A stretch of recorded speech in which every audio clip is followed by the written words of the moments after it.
Tonight on Newshour, we're tracking an unexpected diplomatic development involving two countries that have been locked in hostility for more than half a century. Syria and Israel, formerly still at war and historically divided over territorial disputes and ideological animosity, appear to have opened a rare channel of communication.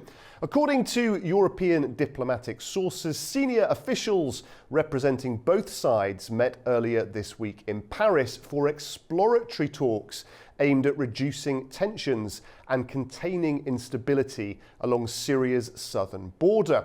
Now, the development is especially striking given the long-standing and unresolved issue of the Golan Heights, a strategic plateau captured by Israel during the 1967 Six-Day War and later annexed in a move never internationally recognised.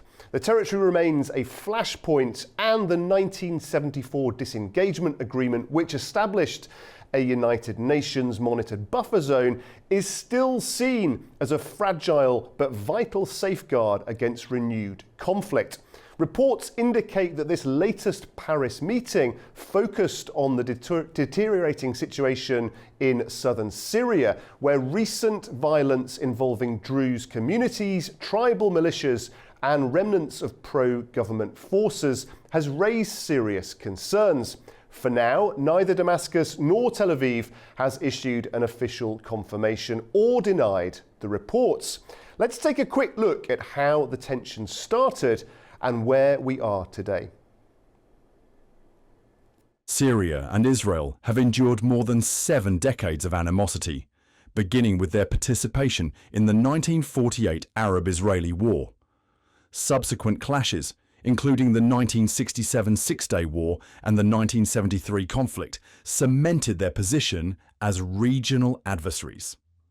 One of the central points of contention remains the Golan Heights, a strategically important plateau situated between the two countries. Israel captured the territory during the 1967 war and later annexed it, a move widely rejected by the international community. Despite intermittent attempts at diplomacy in the 1990s, the two sides never reached a formal peace agreement and have maintained only sporadic, indirect communication. In recent months, southern Syria has become increasingly unstable, with fighting involving Druze groups, Sunni Bedouin tribes, and remnants of pro-government forces. The deteriorating security environment has raised concerns of a broader spillover that could affect neighbouring countries and reignite border tensions. Against this backdrop, officials representing Syria and Israel have reportedly held discreet meetings in Paris to discuss possible confidence-building measures aimed at limiting any escalation near the disengagement line that separates the two forces. French diplomats are believed to have facilitated the talks, which focused on practical steps to prevent further violence in and around Swaida and to uphold commitments under the UN-monitored disengagement arrangement. While no official confirmation has been issued, multiple regional sources say that both parties signalled a willingness to explore technical mechanisms for managing incidents and improving situational awareness. Analysts caution that the highly sensitive nature of the issues involved makes any breakthrough unlikely in the short term. However, the fact that direct contacts have taken place at all is seen as a noteworthy development at a time of heightened uncertainty in the Middle East. The situation remains fluid, and further engagements have not yet been scheduled. Okay, for more on these reports and what may have prompted this unusual dialogue, we go now to our correspondent Blake Sifton in Tel Aviv, who's been closely following the developments. Syria's foreign minister reportedly held talks with an Israeli delegation in Paris on Tuesday. That rare meeting was reportedly brokered by the United States, who are pushing for Syria and Israel to normalize ties. Now, there's been no immediate comment on the meeting from Israeli officials. However, local media here in Israel are reporting that a key aide to Israeli Prime Minister Benjamin Netanyahu attended the talks, along with the U.S. envoy for Syria. Now, the talks are aimed at de-escalating tensions between Israel and Syria that have spiked since the overthrow of former Syrian President Bashar al-Assad in December. After Assad's downfall, the Israeli military seized control of a UN-patrolled buffer zone in southern Syria. They also carried out widespread airstrikes meant to degrade Syria's military. They targeted everything from jets and helicopters to missile launch sites and ships. Israel has also insisted that all of southern Syria south of Damascus must be demilitarized. And tensions escalated even further in July when Israel intervened to protect Syria's Druze community when Syrian Druze groups were fighting with Bedouin clans as well as government forces in the southern city of Suwaida. Now, the Druze community in Israel is viewed as a loyal minority. Many of them serve in the country's military, and Druze leaders here were pushing for Israel to intervene to protect the Druze in Syria. Israel carried out dozens of airstrikes targeting Syrian government convoys around Suwaida, and they even attacked the headquarters of the Ministry of Defense in central Damascus. Now, stability in Syria has been central to President Trump's vision of the Middle East, and U.S. officials will be hoping that these talks aimed at de-escalating tensions between Syria and Israel will go a long way toward achieving that. Blake Sifton for A News in Tel Aviv. Joining me now to discuss this in more detail is Middle East analyst Lamis Jadid in Geneva. Lamis, very good to see you. Decades then of dispute, decades of open hostility, now direct talks. How positive is this? How significant should we hold this to be? Yeah, we could say direct in public talks, but I think these talks were going behind closed doors and in private, I think, since we had some rumors that it was with the old regime, but now we know for sure that it was happening since the new government took hold in Damascus. So, of course, it's a big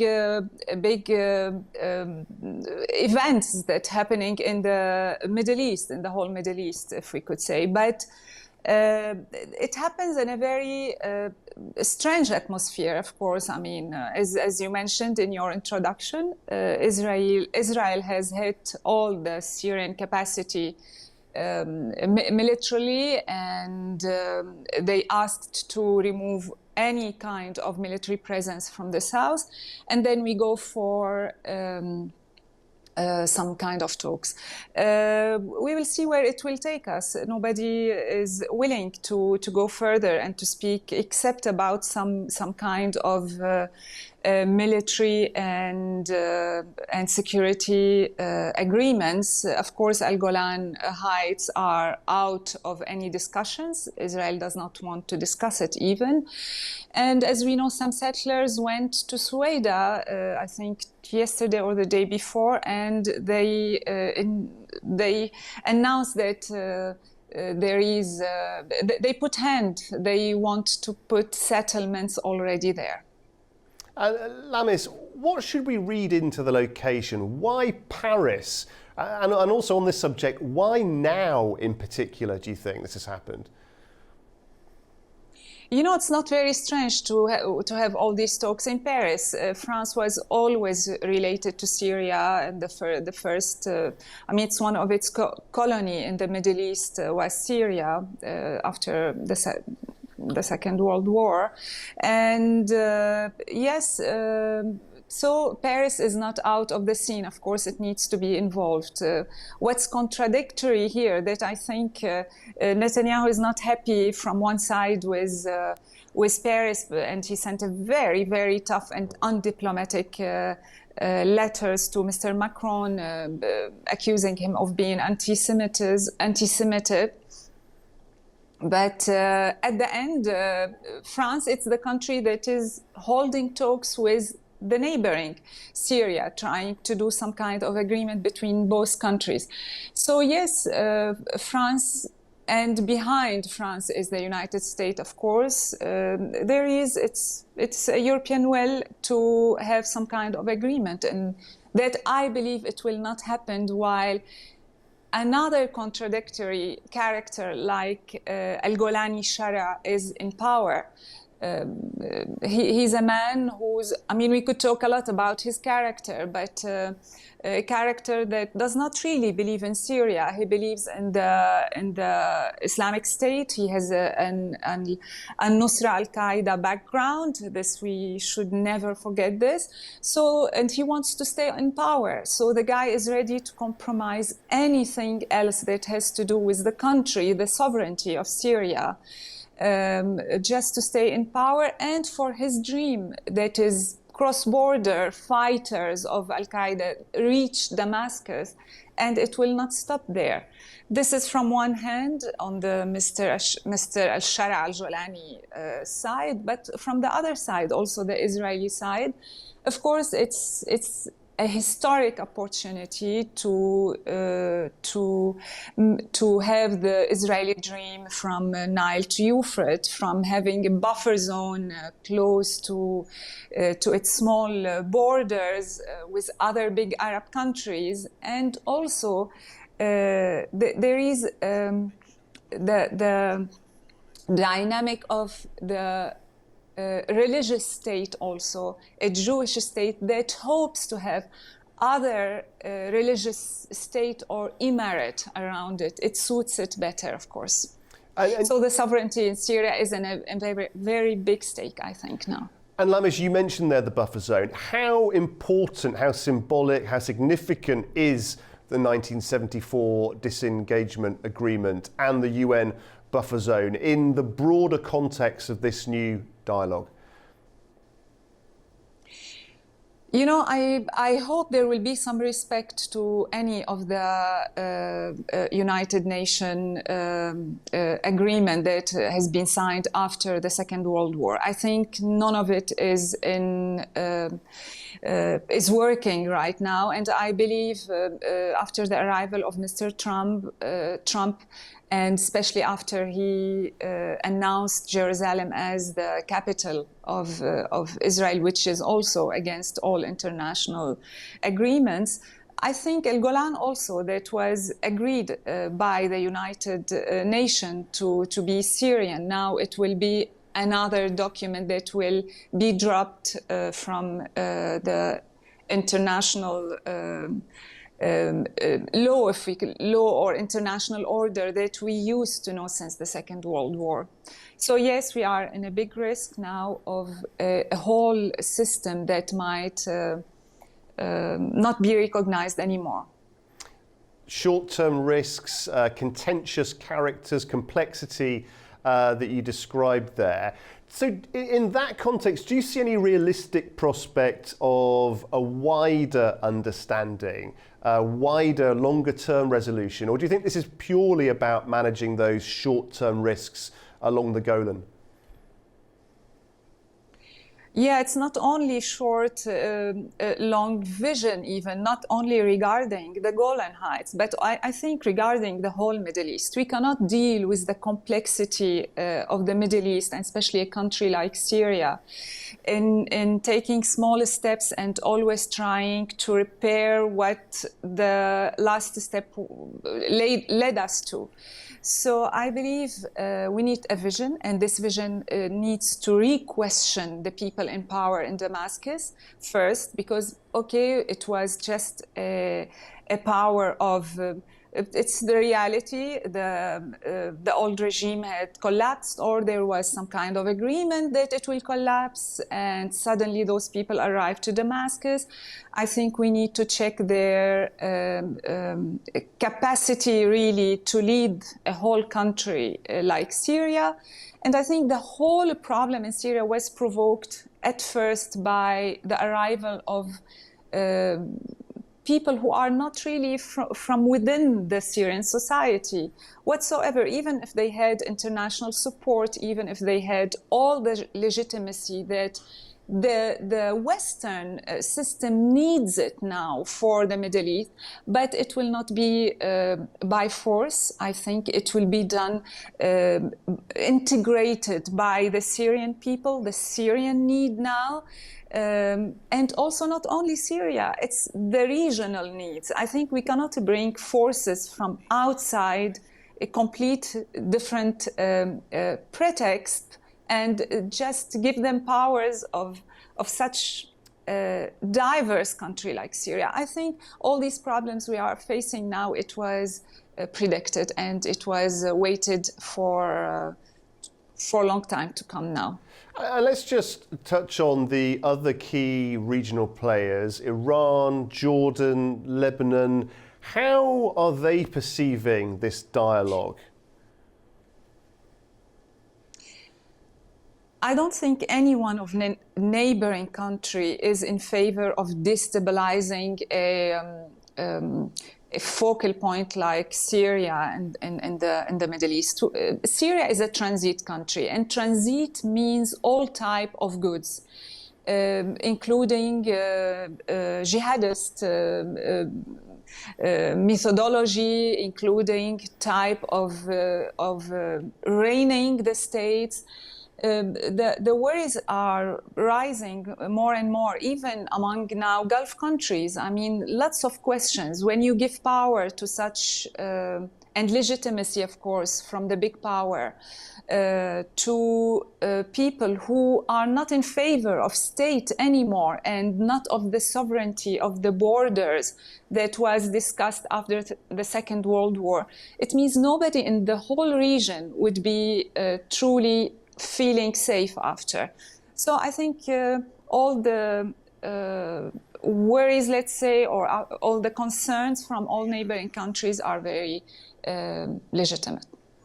Obviously, everybody understands the history, the difficult situation, the decades of dispute and conflict. But does this give you hope for the region? Do you think there could be potential implications for these talks in some small way to evolve into more of a sustained channel of communication? You know, I'm somebody who believes deeply in the Syrian soul, if I could say. It's a country that was that recollected itself many times during history. And I think the diversity it has, it added to its force, not to its faiblesse.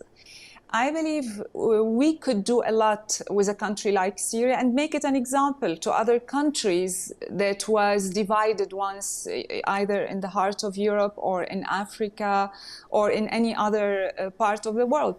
I believe still that Syrians are, until today, trying to hold themselves tight until today, because even the majority Sunni that are silent for the time being, and they are the moderate Sunni, not the extreme Salafist that comes directly from Afghanistan, they are silent because they do not find the place for themselves first.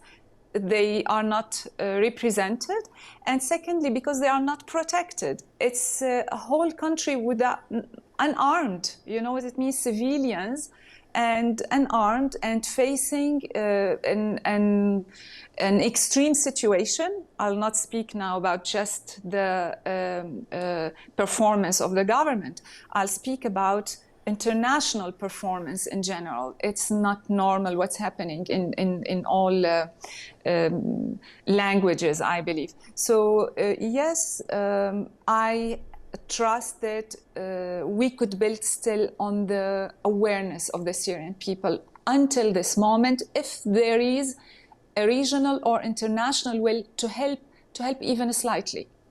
And finally, it'd be remiss of us not to mention the United States. How do you expect the Trump administration to respond to this development, given its historical role in mediating Arab-Israeli negotiations? You know, let's start with that the United States was dropped off being as we say, a broker that everybody could trust in the Middle East since a while. This is why the Omani stepped in. This is why the Qatari somehow stepped in. They were not fair broker when it comes to the Middle East, and this is, we know all its reasons. We don't need to enter into this file now. But yes, Yes, I believe the Americans are behind what's happening in Paris, and they want some kind of